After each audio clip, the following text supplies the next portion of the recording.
Bonsoir à tous, bienvenue dans Euronews Soir et merci d'être avec nous pour cette édition. À la une de l'actualité aujourd'hui, Washington envisage le retrait total des troupes américaines de Syrie. L'armée des États-Unis aurait rempli son objectif de vaincre le groupe État islamique selon le président américain Donald Trump, mais pas de calendrier pour l'instant. Bruxelles et Rome ont trouvé un accord sur le budget italien. Le gouvernement de Giuseppe Conte a fait des compromis pour échapper à une procédure de sanctions de l'Union européenne. En France, l'exécutif concrétise les mesures promises pour éteindre la colère des Gilets jaunes. Un projet de loi a été déposé aujourd'hui à l'Assemblée nationale. Il est l'un des disciples d'Andy Warhol. Philip Colbert expose en ce moment ses toiles saturées à Londres. Une ode acidulée au pop art qui se veut aussi une critique féroce de la société de consommation.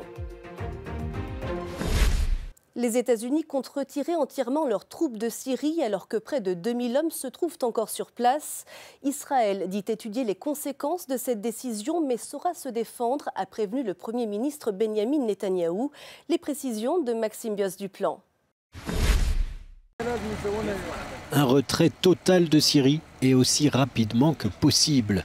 C'est ce qu'un responsable américain sous couvert de l'anonymat a précisé aux journalistes après un tweet de Donald Trump qui déclarait ce mercredi « Nous avons vaincu l'État islamique en Syrie, ce qui était pour moi la seule raison de notre présence durant ma présidence. » 2000 soldats américains se trouvent toujours en Syrie et soutiennent les forces kurdes sur place, dont la Turquie a promis de débarrasser la région.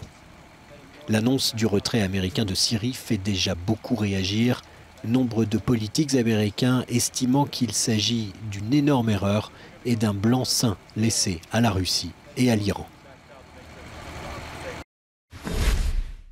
La fin du suspense pour le budget de l'Italie. Bruxelles et Rome ont fini par trouver un terrain d'entente.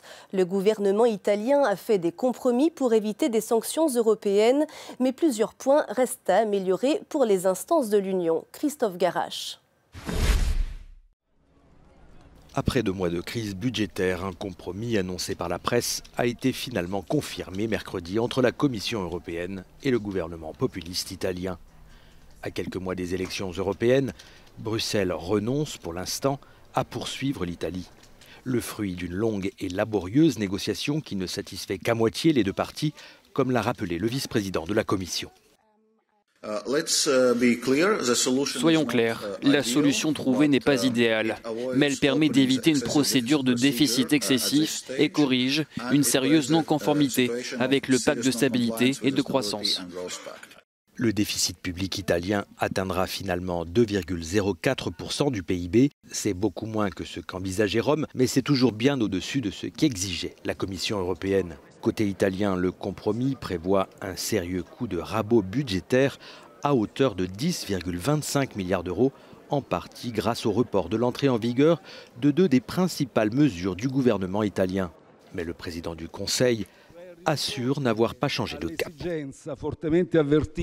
Nous voulons en finir avec les politiques d'austérité qui ont exacerbé la crise économique et provoqué la réduction de la consommation et l'appauvrissement de larges pans de la population.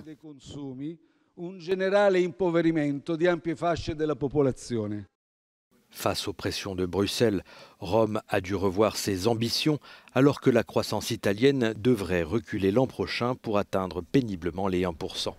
En concédant finalement beaucoup de souplesse aux Italiens, la Commission européenne prépare aussi le terrain à la France, dont le budget va lui aussi surchauffer en 2019 avec la crise des Gilets jaunes. Bruxelles a fixé les quotas de pêche pour l'année prochaine, des quotas revus à la hausse assortis de mesures pour préserver les ressources maritimes menacées par les techniques de pêche intensive. Les précisions de Johan Giametta d'Angelo. De nouvelles normes pour l'industrie européenne de la pêche dès le 1er janvier. Dans moins de 2 semaines, les pêcheurs devront ramener à terre toutes leurs prises et ne pourront plus rejeter à la mer les poissons indésirables. Pour l'année 2019, les quotas sont également revus à la hausse. Les stocks de 59 espèces de poissons seront sous surveillance, soit 4 de plus que cette année. Nous nous sommes mis d'accord sur une augmentation des quotas, conformément aux avis des scientifiques. Sur le nombre de stocks très importants tels que le merlu, l'aigle fin, le maquereau, le bar et certains stocks de langoustines. Une augmentation des quotas qui ne satisfait pas les ONG. Elle dénonce une politique de la pêche trop éloignée des objectifs de gestion durable. La diplomatie européenne a-t-elle été victime d'une vaste opération de piratage? D'après le New York Times, les communications de Bruxelles auraient été interceptées par la Chine pendant plusieurs années. Le récit de Laureline Merel.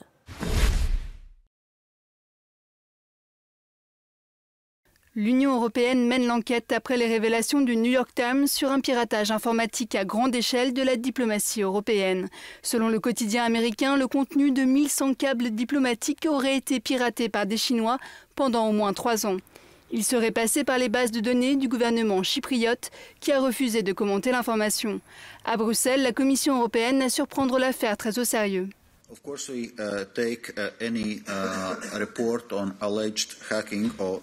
Bien sûr, nous prenons toute allégation de piratage des systèmes de communication de l'Union européenne avec sérieux.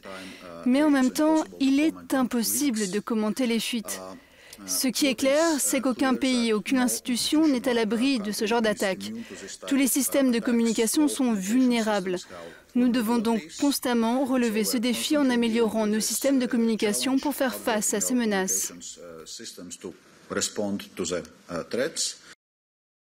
Le secrétariat du Conseil de l'Union européenne au cœur des échanges diplomatiques a fait passer le même message dans un communiqué. Selon le quotidien américain, ces correspondances révèlent l'inquiétude des diplomates européens à l'égard des administrations chinoises, américaines et russes. On les croyait dépassés, datés d'une autre époque, et pourtant, les trains de nuit marquent leur retour dans plusieurs pays d'Europe. Plus écologique et plus intéressant pour le portefeuille des usagers, ce mode de transport séduit de plus en plus. Les voyages en train de nuit ont à nouveau le vent en poupe. Une recommandation de l'Agence européenne pour l'environnement qui considère le transport de voyageurs par chemin de fer, et particulièrement de nuit, comme une alternative bien plus écologique que l'avion, y est pour beaucoup. Le rail autrichien fait figure de pionnier de cette renaissance. Il y a 2 ans, quand les chemins de fer allemands ont décidé de ne pas continuer à assurer leur service de train de nuit, cela a été une très grande opportunité pour nous de lancer de nouvelles lignes. Il y a 2 ans, nous avons augmenté notre réseau de 50%. En France, au contraire, faute de rentabilité, les lignes de nuit ont failli disparaître complètement. Mais en septembre, le gouvernement a décidé de maintenir en service et même de rénover les 2 dernières lignes intercités de nuit. Des mesures concrètes étaient attendues et depuis aujourd'hui, on en sait un peu plus sur les mesures adoptées par le gouvernement français pour répondre à la colère des Gilets jaunes, puisqu'un projet de loi a été déposé à l'Assemblée nationale. Toujours en France, les pompiers, eux, dénoncent la hausse des violences dans le cadre de leur mission, des conditions de travail de plus en plus difficiles et un ras-le-bol qui a gagné également la police, puisque plusieurs syndicats avaient appelé à manifester aujourd'hui. Plus d'explications à suivre dans un instant. Le sprint final du gouvernement français avant les congés de Noël. Un projet de loi très condensé a été présenté au Conseil des ministres ce matin à Paris. Il contient les 4 principales mesures à mettre en place en direction des Gilets jaunes. Et le gouvernement compte sur son adoption au Parlement avant la fin de la semaine. Un texte de loi a été préparé en un temps record. C'est la raison pour laquelle nous avons tenu ce Conseil des ministres à un horaire plus matinal que nous le faisons habituellement, parce qu'il s'est déroulé à 9 h au lieu d'un conseil qui commence habituellement à 10 h, afin que nous puissions déposer au bureau de l'Assemblée nationale avant midi le projet de loi qui sera débattu. Prime exceptionnelle exonérée de charges et d'impôts, heures supplémentaires défiscalisées, baisse de la CSG et prime d'activité revalorisée. Voici les 4 points sur lesquels députés et sénateurs vont devoir se pencher.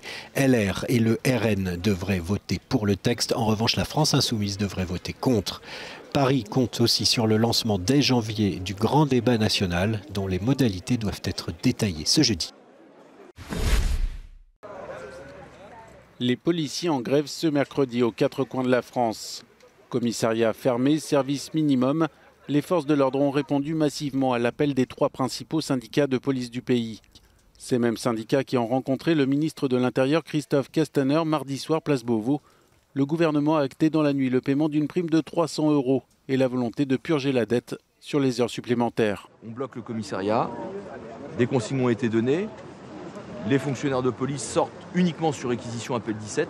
Néanmoins, c'est service minimum. Le mouvement a été fortement suivi, comme en attestent ces clichés diffusés par un syndicat. Outre les heures supplémentaires qui s'accumulent, les policiers de Caen, Bordeaux, Paris ou Lyon dénoncent des conditions de travail dégradées, des problèmes de sous-effectifs et clament haut et fort la tenue de cet acte 1.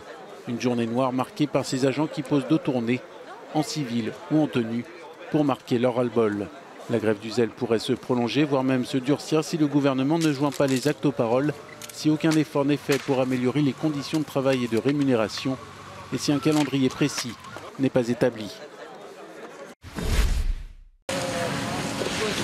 Des interventions de plus en plus dangereuses pour les pompiers français. En 2017, plus de 2800 d'entre eux ont été agressés au cours d'une mission, soit une augmentation de 23% par rapport à l'année précédente. Au cours de leurs interventions, les pompiers peuvent faire face à des personnes sous l'emprise de l'alcool ou de stupéfiants. Des situations où les soldats du feu sont exposés, alors même qu'ils interviennent pour secourir ces individus. Les pompiers subissent aussi le revers du mouvement des Gilets jaunes et des incidents ont été enregistrés aux abords de péages occupés par des manifestants. Preuve du sentiment d'insécurité, la Fédération nationale des sapeurs-pompiers demande, depuis septembre, à ce que les forces de l'ordre soient déployées sur les interventions les plus dangereuses.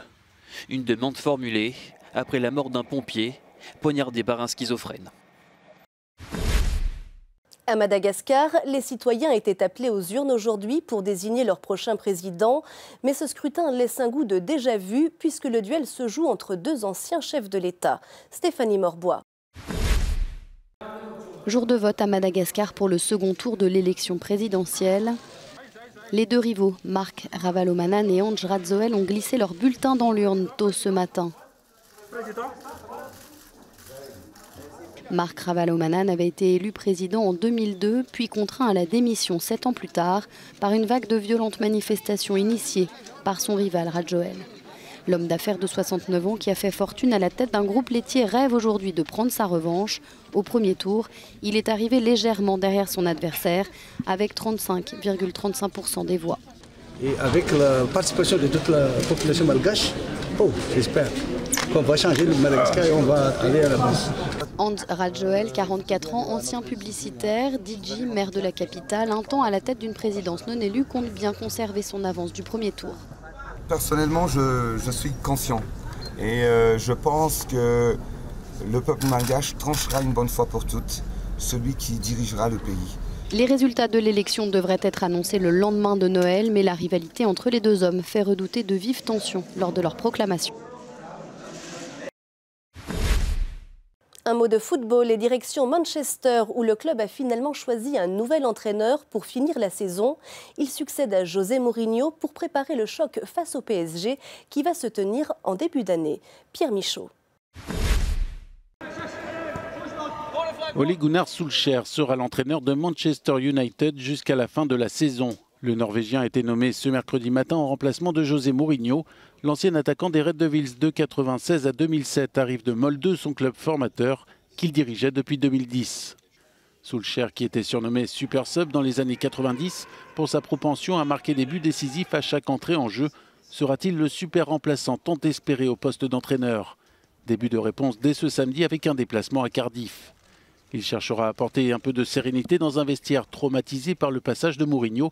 Actuel 6e de Première Ligue, United a également hérité d'un tirage particulièrement délicat en Ligue des Champions, avec une double confrontation en 8e contre le Paris Saint-Germain. Manchester attendra donc cet été pour installer un technicien d'envergure internationale sur son banc, avec toujours Zinedine Zidane en cible prioritaire. Le triple champion d'Europe en titre a déjà rencontré les dirigeants mancuniens, mais préférerait différer son arrivée au début de saison prochaine. Héritier d'Andy Warhol, disciple du pop art, Philippe Colbert livre une œuvre acidulée qui n'en reste pas moins une critique acerbe de la société de consommation. Il est décrit comme l'héritier du roi du pop art Andy Warhol. Philippe Colbert, un artiste écossais basé à Londres, adapte les techniques du mouvement phare des années 60 en phase avec les codes du XXIe siècle. Des couleurs flashy et des motifs peints à l'huile inspirés du collage avec des références au monde numérique. Il y a une véritable dualité dans mon travail. J'utilise des couleurs très vives qui donnent un côté positif, joyeux, qui procurent même une bonne énergie. Mais quand on regarde plus en profondeur, on y voit les images de conflits, de surconsommation, avec tout leur impact négatif.